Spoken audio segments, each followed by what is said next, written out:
በኦሮሚያ ብሔራዊ ክልላዊ መንግስት በምስራቅ አርሲ ዞን አስተዳደር በጉና መርቲ በሸርክና በሆሎንቆ ዋቢ ወረዳዎች በተገደሉ ኦርቶዶክሳውያን ላይ የኢትዮጵያ ኦርቶዶክስ ተዋሕዶ ቤተክርስቲያን ቋሚ ሲኖዶስ መግለጫ ሰጠ። ከዚህም ጋር በተያያዘ የኦርቶዶክስ ተዋሕዶ እምነት ተከታዮች ፍትህ በግፍ እየተገደሉ ላሉ ወንድም እህቶቻችን የሚል ድምጽንም ለአባቶች እያቀረቡ ነው። በዚህ ጉዳይ ላይ ሊቀ መዘምራን ቴዎድሮስ ዮሴፍ ምን አለ የሚል መረጃዎችን ነው ወደ እናንተ የምናደርሰው። ሰላም እንደምን አላችሁ ውድ የኤማ ሚዲያ ቤተሰቦቻችን።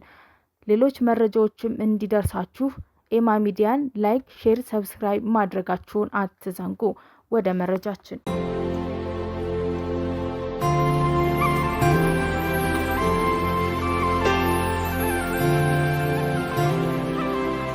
የኢትዮጵያ ኦርቶዶክስ ተዋሕዶ ቤተክርስቲያን ቅዱስ ሲኖዶስ በአርሲ ምዕመናን ላይ የተፈጸመውን ጭፍጨፋ አስመልክቶ መግለጫ ሰጠ። በኦሮሚያ ብሔራዊ ክልላዊ መንግስት በምስራቅ አርሲ ዞን አስተዳደር በጉና መርቲ በሻርክና በሆሎንቆ ዋቢ ወረዳዎች በሚገኙ ኦርቶዶክሳውያን ላይ ጥቅምት 14 ለ15 አጥቢያ 2018 ዓመተ ምህረት በጉና መርቲ ወረዳዎች 17 ክርስቲያኖች፣ ጥቅምት 17 ለ18 አጥቢያ 2018 ዓመተ ምህረት በሆሎንቆ ዋቢ 5 ክርስቲያኖች፣ በሻርክ ወረዳ 3 ክርስቲያኖች በድምሩም ጥቅምት ወር ብቻ 2018 ዓመተ ምህረት 25 ኦርቶዶክሳውያን ወገኖቻችን ሀገር ሰላም ብለው በተቀመጡበት በድንገት በታጣቂዎች እንደተገደሉ ቅዱስ ሲኖዶስ በመግለጫው አስታውቋል። ግድያውም ከዕለት ወደ ዕለት እየባሰ እንደመጣ የምስራቅ አርሲ ሀገረ ስብከት የላከውን ሪፖርት ቋሚ ሲኖዶስ በከባድ ጥልቅ ሐዘን በመሆን ገልጿል። መግለጫውንም የሲኖዶስ ዋና ጸሐፊ አቡነ ዲዮስቆሮስና ፓትርያርክ ብፁዕ ወቅዱስ አቡነ ማትያስ ሰጥተዋል። ከዚህም ጋር በተያያዘ የኦርቶዶክስ እምነት ተከታዮች ፍትህ በግፍ ለተገደሉ ምዕመናን በማለት አባቶችን እየጠየቁ ይገኛሉ። በዚህም ጉዳይ ላይ ሊቀ መዘምራን ቴዎድሮስ ዮሴፍ ለገንዘብ መሰብሰቢያ እያላችሁ አባቶችን አግባብ ያልሆነ ስድብ አትሳደቡ ሲል በአንድ የዝግጅት መርሃ ግብር ላይ መልእክቱን አስተላልፎ ነበር። ግን ቢያንስ ትላንት የተጠመቀው እንኳን ጸበሉ እንኳን ከላው ላይ ሳደርግ አባቶችን የሚተች 5 ሳንቲም እና 20 ሳንቲም 10 እና 5000 ፎሎወር ለማግኘት አባቶች 10 ቀን በኋላ ደግሞ ሊቃነ ጳጳሳትን የምትሳደቡ ሆናችሁ አባቶቻችሁን የምትሳደቡ አገልጋዮችን የምትሳደቡ ሆናችሁ ፈረንጅ ኢዚት ፌር ይላል። ፌር ነው። ሙፍቲን ባቻቸውን የሚያከብሩ ስል በደንብ ተረዱኝ። አሁን በቅርብ አንድ አባት የእስልምና እምነት ተከታይ አባት አረፉና እሳቸው በማረፋቸው እኔም አንዱ ሀዘንተኛ ነበርኩ። ምክንያቱም ደግ ሰው ስለነበሩ አንደበታቸው ጣፋጭ ስለነበረ እኛ ኦርቶዶክሳውያን ሁላችንም በየድህረ ገጻችን ላይ አባታችን ሀጂ ሙፍቲን ነፍስ ይማርልን ብለን ብዙዎቻችን ፖስት አድርገናል አይደል? ተሳስቻለሁ። ከ10 ቀን በኋላ ደግሞ ሊቃነ ጳጳሳትን የምትሳደቡ ሆናችሁ አባቶቻችሁን የምትሳደቡ አገልጋዮችን የምትሳደቡ ሆናችሁና እንደው ፈረንጅ ኢዚት ፌር ይላል። ፌር ነው። ሙፍቲን ባከበርንበት አንደበታችን ኦርቶዶክሳዊነት ባለማህተቦቹ አባቶቻችንን ደግሞ ምን ሰድብ ሆነን። ይኸውላችሁ ወገኖቼ እኔ ብዙ ንግግር አልወድም። ነገር ግን በእንቁም ይሁን በእብነበረድም ይሁን በወርቅም ይሁን ቤተክርስቲያን ከታነጸ በኋላ ቤተክርስቲያንን ቤተክርስቲያን የሚያሰኟት ሊቃነ ጳጳሳት ናቸው። ተሳስቻለሁ? አጨብጭቡና ገለጹ። አይደሉም ናቸው። እባካችሁ እኔ ከዚህ በኋላ ላልናገር እችላለሁ ወይ ድጋሚ ላታገኙ ትችላላችሁ። ከልቤ ነው የምላችሁ። አባቶቻችሁን አክብሩ።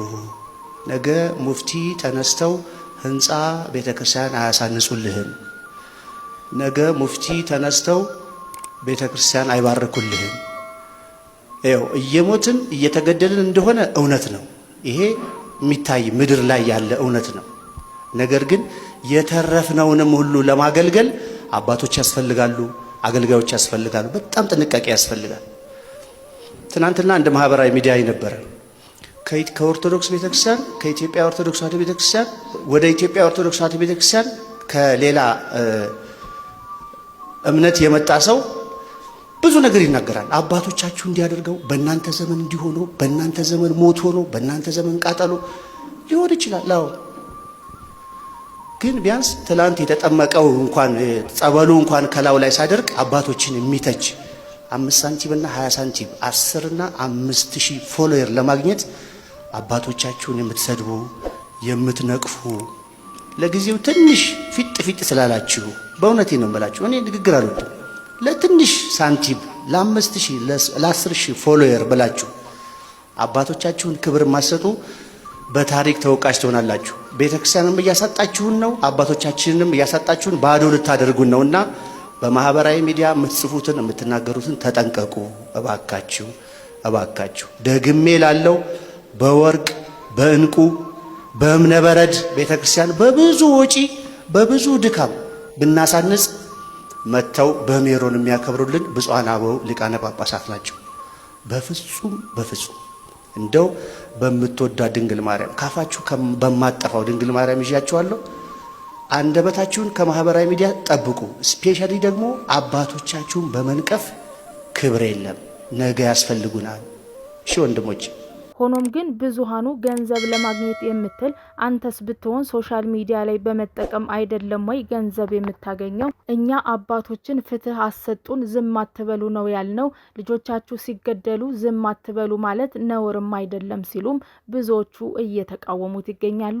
ግን ለምንድን ነው የሚገሉብን? ለምንድን ነው ክርስቲያን በመሆናችን ለምንድን ነው የምታሰቃዩን?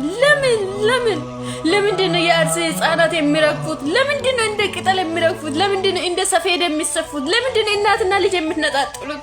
ለምን ክርስቲያን በመሆናቸው ብቻ ምን ባደረጉት? ለምንድን ነው ሁሌ በየጊዜ የሚጨፈጨፉት? ሁሌ በየጊዜ በእምነትና በቤተክርስቲያን ለምንድን ነው የምትነሱብን? ምን ባደረግን? ምን ባጠፋን ነው? ይብቃ በቃ። ከዚህ በኋላ ሞት ይብቃ። በክርስትና ሞት ይብቃ። የሰው ልጅ መሞት የለበትም። የትኛውም የሰው ፍጡር መሞት ያላግባብ መሞት የለበትም። እናትና ልጅን አትነጣጥሉት እባካችሁ። በሀገር ውስጥ ተጣልተን በውጭ ሀገር ተጣልተን ቆይ እንዴት ነው መኖር የሚቻለው? ቆይ እንደምታውቁት ቤተክርስቲያናችን እንግዲህ ዕለተ ዓርብ ላይ ነች። በዕለተ ዓርብ እነ ቅዱስ ዮሐንስ እስከ መጨረሻ የትውቅታ ድረስ ክርስቶስን ተከትለውታል። እነ ቅዱስ ጴጥሮስ አናውቀውም ብለው ክደዋል። ሌሎች ሐዋርያት ፈርተው ሸሽተዋል። ቤተክርስቲያን ዕለተ ዓርብ ላይ ባለችበት በዚህ ዘመን አገልጋዮች እስከ መጨረሻይቱ ህቅታ ድረስ ከመከራው የሚሳተፉ አገልጋዮች ይኖራሉ። ቤተክርስቲያንን አናቃትም ብለው የሚክዱ አገልጋዮች ይኖራሉ። ፈርተው የሚሸሹ አገልጋዮች ይኖራሉ። ይሄን ማወቅ አለብን። ስለዚህ ዛሬ አንድ ዘማሪ ተነስቶ የሆነ ነገር ቢናገር፣ አንድ መምህር ተነስቶ የሆነ ነገር ቢናገር ሊደንቀን የሚገባ ነገር ነው ብዬ አላስብም። አጀንዳችን አንልቀቅ። ሐዘን ላይ ነው ያለነው። ቤተክርስቲያናችን ትልቅ ፈተና ተጋርጦባት ያንን ፈተና አሸንፈን ለማለፍ ለቀጣይ ትውልድ ቤተክርስቲያናችን ለማስረከብ ስራ እየሰራን ያለነው። ስለዚህ ሁላችንም አዲስ አጀንዳ አንቀበልም። ቤተክርስቲያናችንን ከመጣባት ፈተና ለመታደግ መከፈል ያለበትን ዋጋ ሁሉ ከፍለን እናሻግራታለን ለቀጣዩ ትውልድ። ይሆነው ኤማ ሚዲያን ላይክ፣ ሼር፣ ሰብስክራይብ ማድረጋችሁን አትዘንጉ። ሰላም ቆዩን።